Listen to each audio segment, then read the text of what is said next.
दासों में खास दासो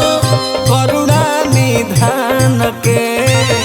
दासों में खास दासो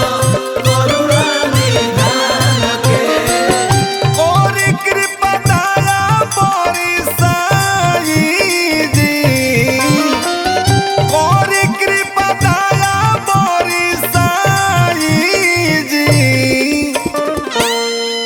रवाई जी हम बोलाई जी रवाई जी हम बोलाई जी रवाई जी हम बोलाई जी रवाई जी हम बोलाई जी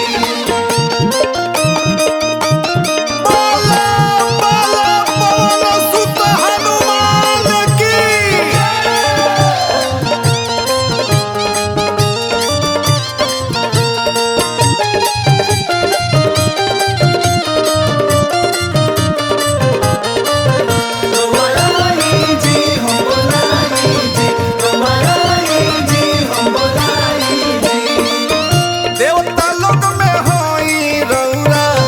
सबसे बुद्धिमान जी भक्त के पुकार सुनी करनी कल्याण जी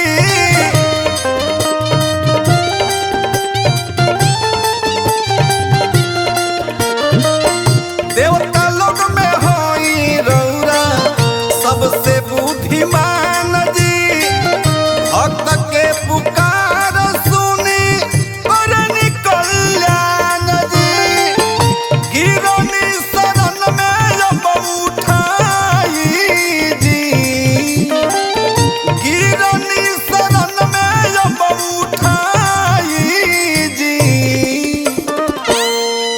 रवाई जी हम बोलाई जी रवाई जी हम बोलाई जी रवाई जी हम बोलाई जी रवाई जी हम बोलाई जी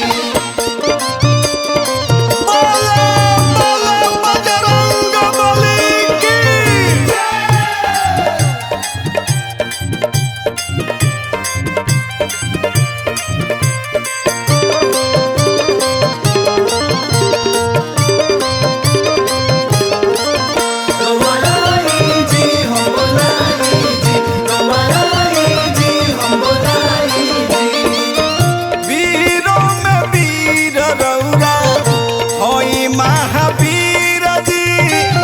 राम सिया के देखवनी सीना के चीर जी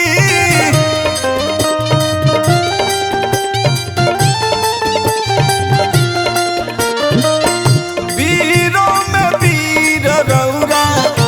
होई महावीर जी राम सिया के देखवनी